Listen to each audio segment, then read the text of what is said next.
على أمور الدنيا والدين ونصلي ونسلم على النبي الكريم وعلى آله وصحبه ومن تبعه واهتدى بهديه واستنى بسنته إلى يوم الدين. اللهم أغننا بالعلم وزينا بالحلم وأكرمنا بالتقوى وجملنا بالعافية. اللهم آت نفوسنا تقواها وزكها أنت خير من زكاها أنت وليها ومولاها.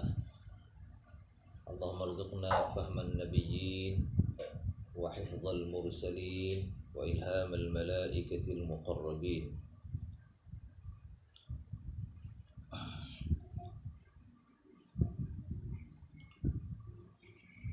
Tadi kita dah cerita hikmah kenapa Jibril alaihissalam peluk dan tekan Nabi sampai 3 kali, yaitu supaya berlaku intiqalun nisbah, perpindahan nisbah daripada guru kepada murid.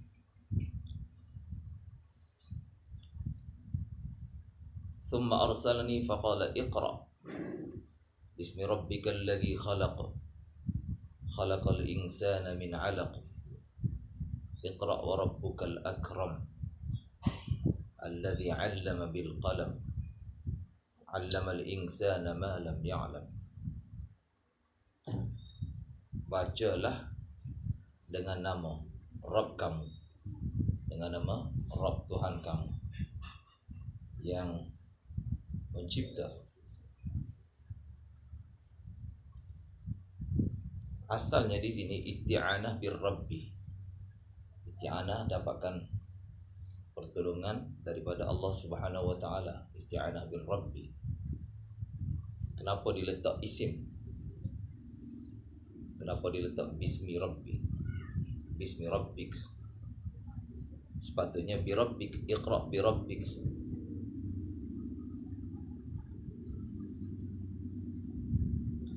Sebab bila isti'anah bil ismi ni ada perbahasan di kalangan a'immah, sama ada al-ismu ainul musamma ataupun ghairul musamma. Ada ikhtilaf. Nama seseorang, nama Allah, adakah zat, adakah sama perkara yang sama dengan zat ainul musamma? Contoh kita kata nama Hilmi, adakah nama Hilmi itu nama dengan tuan tu perkara yang sama ataupun berlainan? Ada yang kata al-ismu ainul musamma, nama itu merupakan perkara yang sama dengan musamma, tuan punya nama.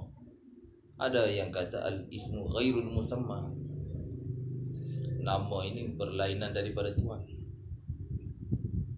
Jadi kalau berlainan, ada unsur-unsur isti'anah bi ghairillah. Isti'anah bi ghairillah.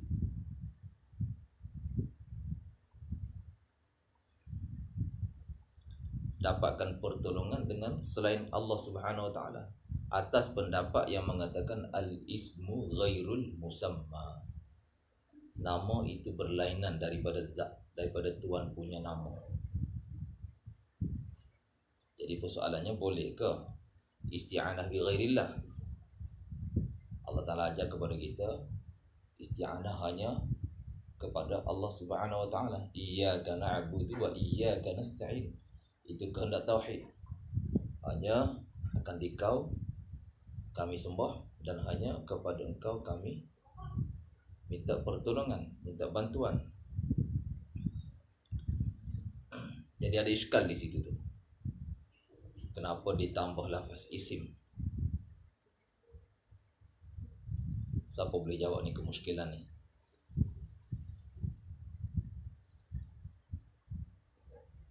Satunya, tambah isim sepatutnya iqra bi rabbik, tapi iqra bismi rabbik. Ditambah isim itu tidak timbul kemuskilan syirik, tidak timbul kebarangkalian syirik, sebab pendapat yang kata al-ismu ghairul musamma, nama dengan musamma itu berlainan, dia hanya mutaghayyirani bil i'tibari, muttahidani bidzat, mutaghayyirani bil i'tibar. Zatnya sama. Nama Hilmi dengan tuan punya nama sama je. Zatnya sama. Mutaghayyirani bil i'tibar. Dia berbeza pada i'tibar, pada kira-kira saja, pada perkiraan saja. Dari segi hakikat wujud sama je.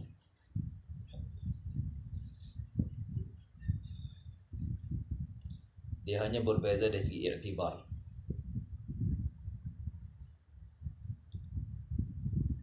Iaitu zat tu dia masuk dalam apa tu,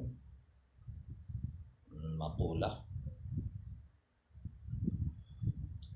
Zat ni adalah zat lah, zat. Dia ada maqulah asyarah tu kan, maqulah asyarah, 10 maqulah, 10 maqulah ni ciri-ciri lah pada sesuatu zat, pada sesuatu objek ada 10. Satunya daripada 10 itu satunya adalah untuk zat, satunya untuk zat, lagi 9 lagi untuk dia punya a'rad, 9 lagi itu untuk dia punya, dia panggil a'rad tis'ah, al-a'rad at-tis'ah.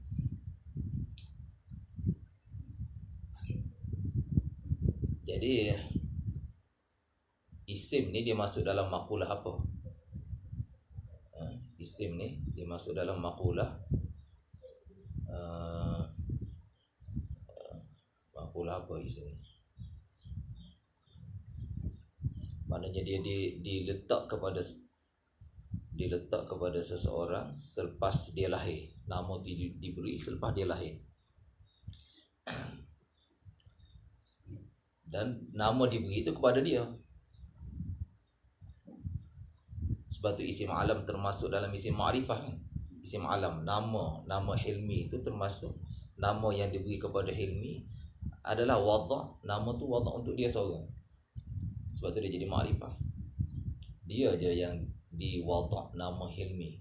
Dalam dunia ini ramai-ramai yang diberi nama Hilmi, maksudnya yang mak dia ataupun ayah dia letak nama Hilmi untuk dia tu untuk dia seorang je. Walaupun ada banyak Hilmi di dunia ni, tapi itu wadaknya lain. Hilmi yang ramai-ramai itu wadaknya lain.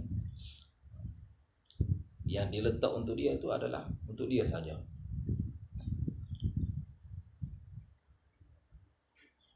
Jadi nak beritahunya apa?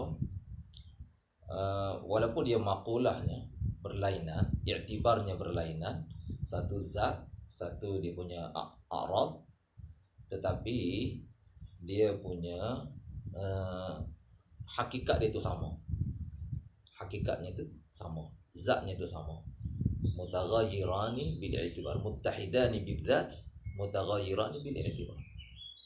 Sehingga bila kita sebut Hilmi misalnya, maka sebutan tu tak akan pergi kepada orang lain. Sebab tu dia makrifah kan. Dia tak akan pergi kepada orang lain. Hatta kepada penama Hilmi yang lain-lain lagi pun di dunia ni, dia akan pergi kepada Hilmi yang seorang tu je. Begitu juga lafaz isim Allah ni, bila sebut Allah, dia tak akan pergi kepada zat yang lain.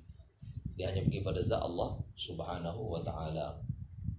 Jadi tidak timbul, kesimpulannya apa? Tak timbul soal syirik. Sebab al-ismu, teori yang mengatakan al-ismu ghairul musamma, nama tu berlainan daripada musamma, tuan punya, itu berlainan pada i'tibar sahaja.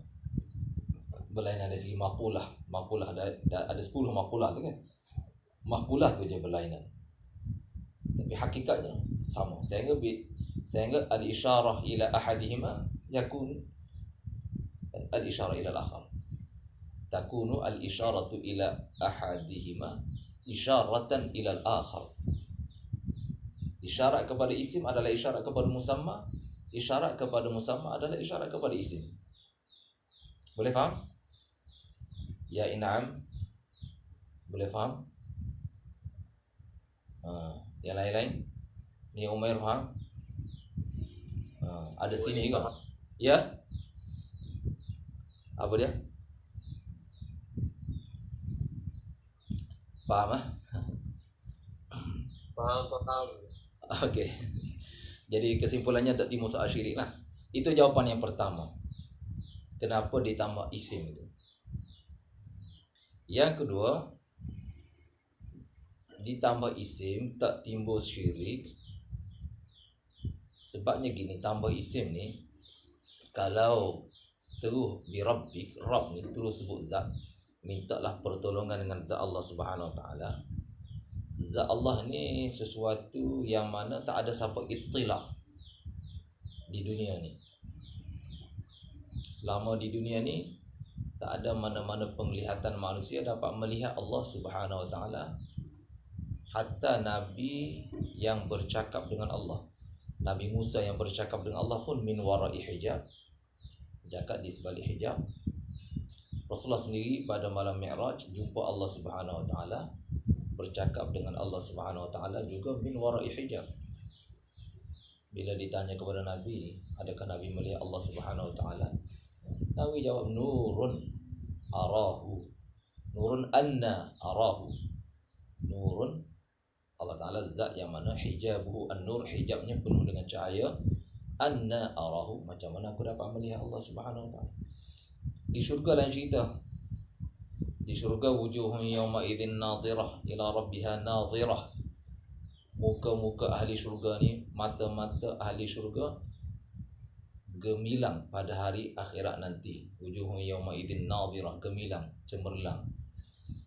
Kerana apa? Ila rabbiha nadhirah, dapat melihat Allah Subhanahu Wa Taala, dapat ittila', dapat melihat zat Allah Subhanahu Wa Taala. Mata akhirat, mata syurga diberi keupayaan untuk melihat zat Allah Subhanahu Wa Taala. Berbeza mata dunia ni tidak ada keupayaan untuk melihat zat Allah Subhanahu Wa Taala. Maka sebab itu, kerana tidak ada ittila' itu, maka ada satu bentuk ibham lah, bagi mewakili zat yang tak dapat dilihat itu, didatangkan isim Allah. Walillahil asma'ul husna fad'uuhu biha. Allah memiliki al-asma'ul husna, nama-nama yang baik, al-asma'ul husna. Inna lillahi tis'atan wa tis'ina asman. Allah memiliki 99 nama sekurang-kurangnya. Ada banyak lagi nama, tapi sekurang-kurangnya 99. Man ahsaha dakhala al-jannah. Siapa yang dapat mengingati 99 ini akan masuk syurga insya-Allah. Walillahil asmaul husna fad'uuhu biha. Allah Taala memiliki al-asmaul husna.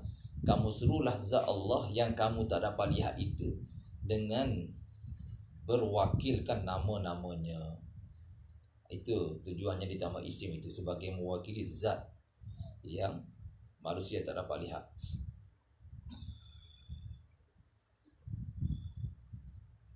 Boleh faham? Jadi dua alasan lah. Dua alasan kenapa ditambah isim. Dan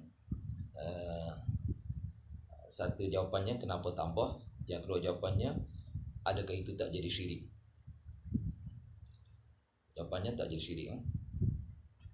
Tambah isim tu ada keperluan, dan tambah itu tidak mendatangkan syirik.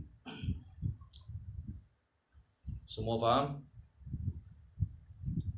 Iqra' bismi rabbikal ladzi khalaq, dengan nama Tuhan kamu yang mencipta.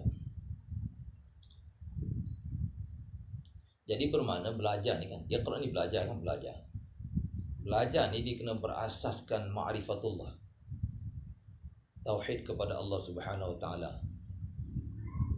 Belajar adalah berasaskan iman. Manusia dituntut mencari ilmu, mencari pengetahuan sebanyak yang boleh, sedalam yang boleh, sejauh yang boleh. Tetapi semua belajar-belajar ni adalah based on tauhid. based on ma'rifatullah, maknanya berasaskan, bertunjangkan ma'rifah, mengenali Allah Subhanahu wa taala. Kalau tidak, dia belajar saja tanpa pangkalan belajarnya tu. Kan setiap satu nak bergerak ada pangkalan dia kan. Roket nak bergerak ada pangkalannya.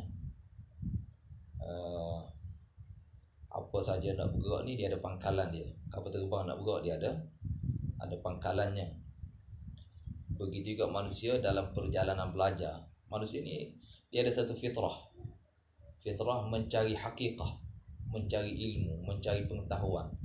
Kalau dia punya fitrah untuk mencari pengetahuan ni tidak berasaskan tauhid, tidak berpengkalan kepada tauhid, maka dia akan jadi apa?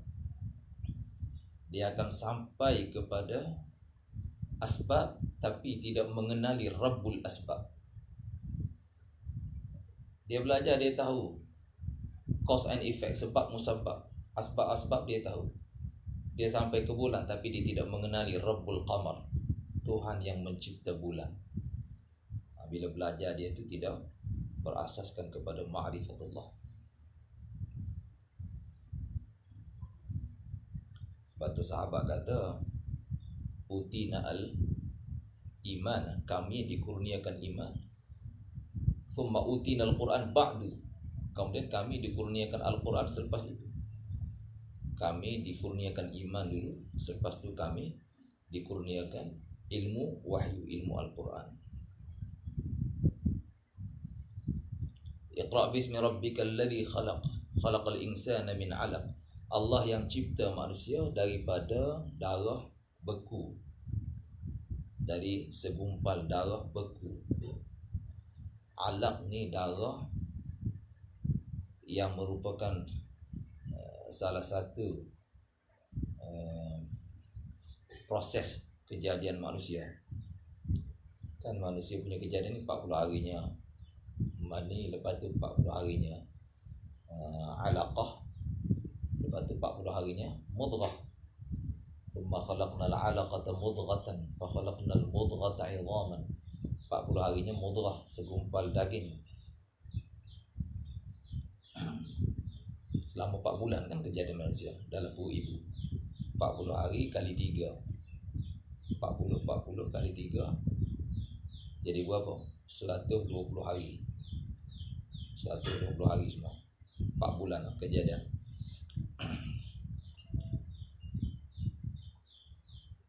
Alaq ni darah yang mana dia ada ciri-ciri melekat, bergantung macam lintah bila dia melekat pada betis seseorang, dia akan hisap darah dan dia akan melekat situ.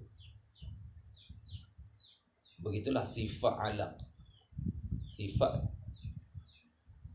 gumpalan darah yang menjadi janin dalam rahim ibu. Dia melekat pada dinding rahim dan dia menghisap darah. Makanan dia ialah darah. Darah apa? Darah haid ibu dia. Semasa dalam kandungan semua ni makan darah haid. Semua pernah makan darah haid semua.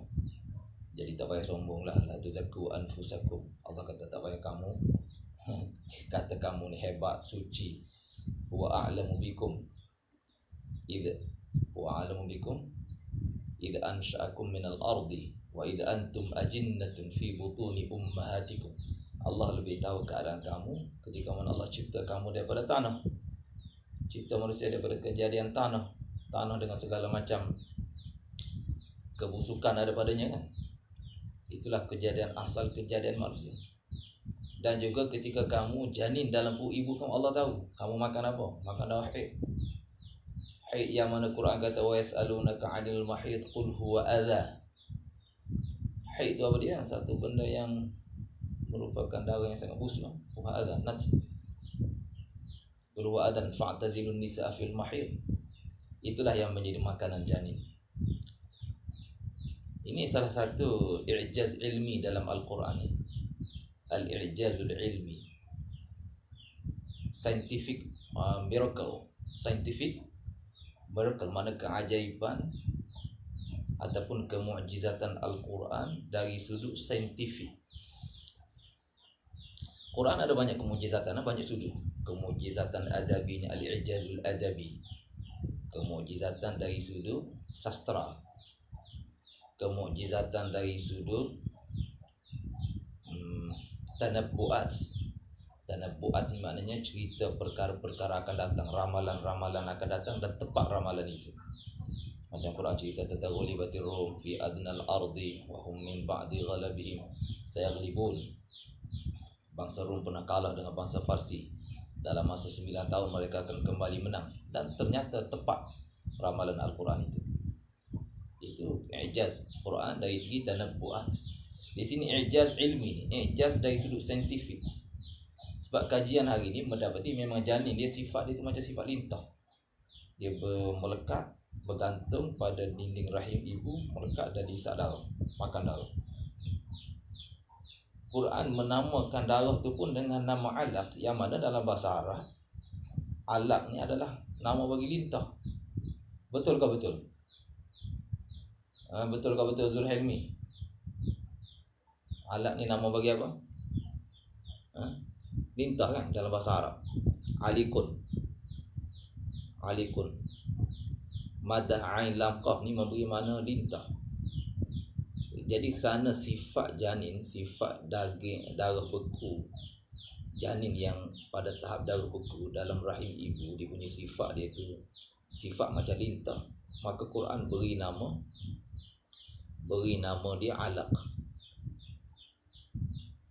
Sedangkan zaman Nabi, zaman turun wahyu, belum ada pun apa yang ada hari ni kan. Orang boleh apa ni istilah ni, bila ibu mengandung nak tahu kandungan, boleh scan, boleh apa ni, boleh lihat kan kandungan dia macam mana. Zaman Nabi mana ada. Dalam kegelapan yang tiga, Allah cipta janin ni fi zulumatin thalath, dalam tiga kegelapan. Satunya kegelapan uri al-mashimah, uri.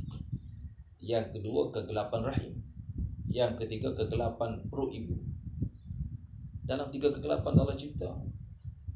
Tak ada siapa boleh nak tengok. Tiba-tiba Nabi SAW boleh beritahu janin ni sifat dia macam alaq, macam lintah yang menghisap darah. Dan ternyata apa yang Nabi beritahu itu betul. Hari ni bila ada penemuan baru hari ni, ada alat-alat yang mana orang dapat scan keadaan janin dalam perut ibu, ternyata apa yang Nabi beritahu itu betul.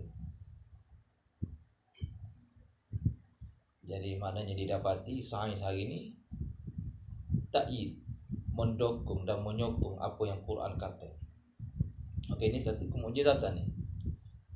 Salah satu lah, banyak al-i'jazul ilmi fil Quran, kemujizatan saintifik dalam Al-Quran, dan salah satunya ini.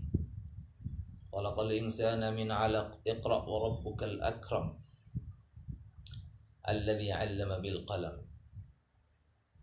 Bacalah, Tuhan kamu yang paling mulia, yang mana mengajar dengan menggunakan pena.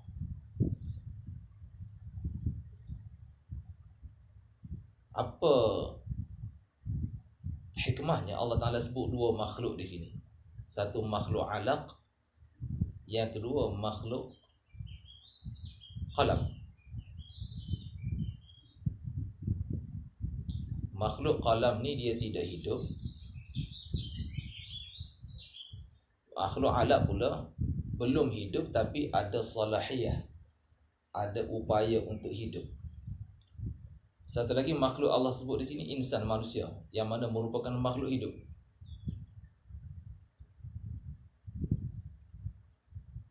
Allah nak beritahu apa dia?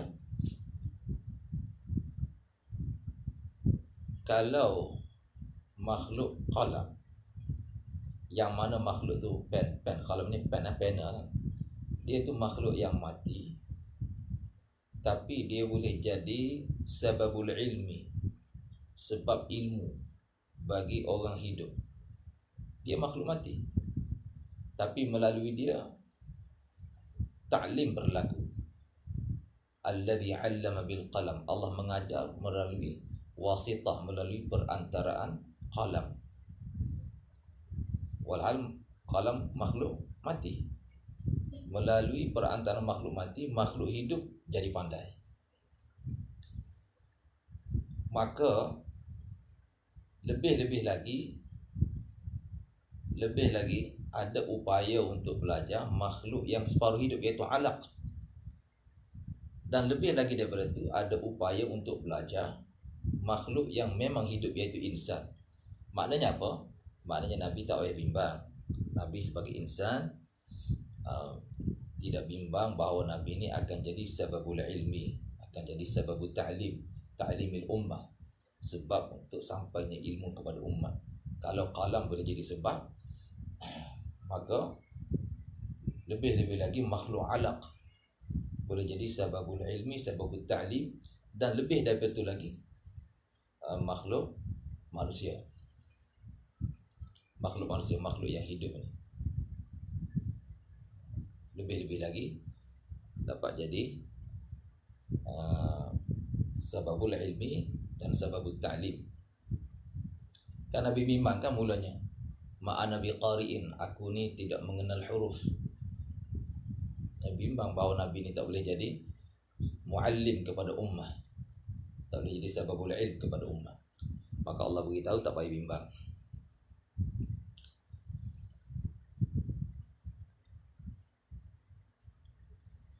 Iqra' wa rabbukal akramul ladzi 'allama bil qalam. 'Allamal insana ma lam ya'lam. Allah ajar kepada manusia apa yang manusia belum tahu. 'Allamal insana ma lam ya'lam.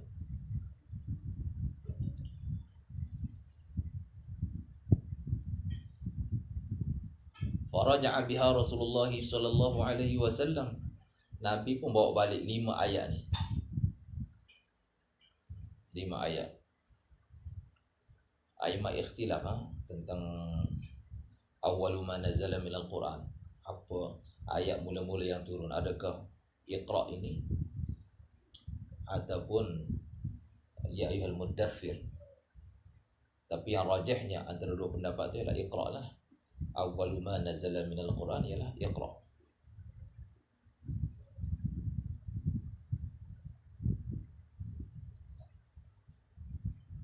Sama juga ada ikhtilaf tentang akhiru ma nazala kan, ayat terakhir yang turun. Adakah ayat fa in tabu wa aqamus salata wa atawuz zakata fa khallu sabilahum, ataupun ayat al-yauma akmaltu lakum dinakum wa atmamtu alaikum? Yang rajahnya ayat al-yauma akmaltu lakum, itu akhiru ma nazala, yani awwalu ma nazala.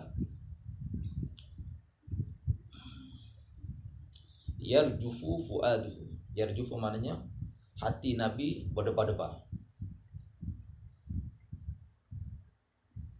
Maka Nabi masuk kepada Khadijah, masuk ke rumah Khadijah, rumah isteri baginda binti Khuwailid radhiyallahu anha. Faqala zammiluni zammiluni. Kenapa Nabi guna khitab ramai? Kenapa Nabi guna khitab ramai sedangkan khitab tu kepada Khadijah? Patutnya zammilini. Jawapannya dalam rumah tu ada ramai. Selain daripada Khadijah ada khadam fil bait, khadimun, ada khadam dan sebagainya dalam rumah. Tapi Nabi panggil umum lah, siapa-siapa saja, tolong selimutkan aku. Jawapan yang kedua, panggilan orang Arab kepada kaum wanita, panggilan hormat ni mereka guna sirah jamak sebagai ihtiraman lin nisa. Fazammaluhu hatta dhahaba anhu ar-raw, sehingga hilang daripada Nabi ketakutan. Lalu Nabi kata kepada Khadijah, wa akhbaraha al-khabar, dan Nabi cerita kisah tadi, duduk di gua, datang satu orang manusia ajar kepadanya gini-gini. Nabi kata laqad khashitu ala nafsi. Sambil itu Nabi kata aku bimbang terhadap diriku. Apa yang Nabi bimbang? Satunya ialah bimbang al-junun. Nabi bimbang akan jadi gila. Sebab perkara ni perkara yang luar biasa. Entah apa makhluk yang datang, entah ini halusinasi ke apa ke. Jadi itu satu Nabi bimbang. Yang kedua, akhafu khasyitu ala nafsi al-maut, bimbang kematian. Yang ketiga, al-marad, sakit. Yang keempat, Nabi bimbang mu'adatu qaumih, permusuhan daripada kaumnya, penentangan daripada kaumnya. Itu beberapa lah kebimbangan Nabi. Ini dipanggil khauf tab'i, takut yang merupakan naluri satu orang manusia. Ini tidak menafikan, tidak bertentangan dengan nubuah, tidak bertentangan dengan kenabian. Khauf tab'i, manusia, sifat manusia dia takut pada ular, takut sebagainya. Nabi Musa alaihissalam bila tukang sihir fa'alqaw hibalahum wa 'isiyahum wa qalu bi'izzati fir'aun inna lanahnu, tukang sihir kan campak mereka punya tali, mereka punya tongkat dan sebagainya. Kemudian berupa bertukar menjadi ular. Maka mula-mula Nabi Musa berasa apa dalam dirinya? Berasa takut. Fa'aujasa fi nafsihi khifatan. Nabi Musa merasakan dalam dirinya takut. Fa'aujasa fi nafsihi khifatan Musa. Nabi Musa alaihissalam berasa takut. Jadi rasa takut tu tidak bertentangan, tidak menafikan nubuah kenabian.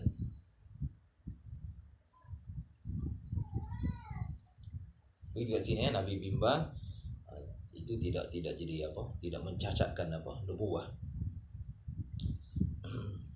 Dia masuk dalam al-aradul basyariyah, kan sifat yang harus bagi rasul.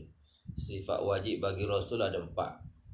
Sidqun, amanatun, tablighun, fatanah. Itu sifat yang wajib. Dan sifat yang mustahil bagi rasul, lawanan bagi 4 itu. Sifat yang harus pula apa?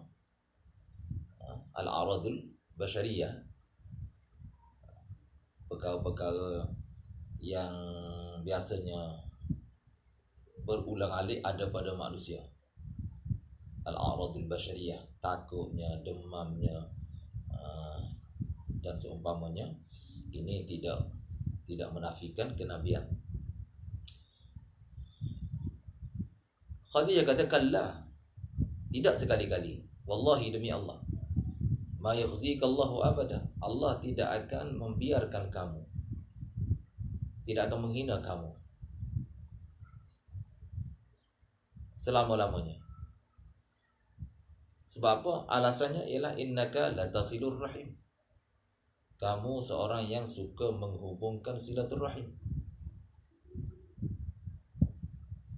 Wa tahmilul kalla, kamu suka menanggung beban, kepayahan orang lain kamu tanggung.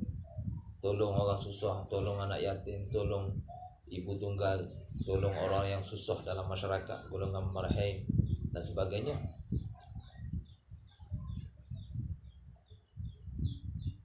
Maknanya kamu suka memperhatikan kebajikan orang lain. Wa taksibu al-ma'duma, kamu mencari pencarian, mendapatkan pencarian untuk orang-orang fakir. Al-ma'dum ni orang fakir. Wa tuksibu pun boleh, itu 2 wajah. Taksibu, kamu cari nafkah untuk orang miskin. Wa tuksibu, kamu memberi pekerjaan kepada orang miskin. Tuksibul ma'duma, dua boleh. Taksibu, kamu cari nafkah. Tuksibu, kamu mencari pekerjaan untuk orang miskin. Wa taqrid dhaifa, kamu suka layan tetamu. Suka layan tetamu. Suka layan tetamu menjadikan siasat kharijiyah dia kuat, politik luar. Siasat kharijiyah dia kuat.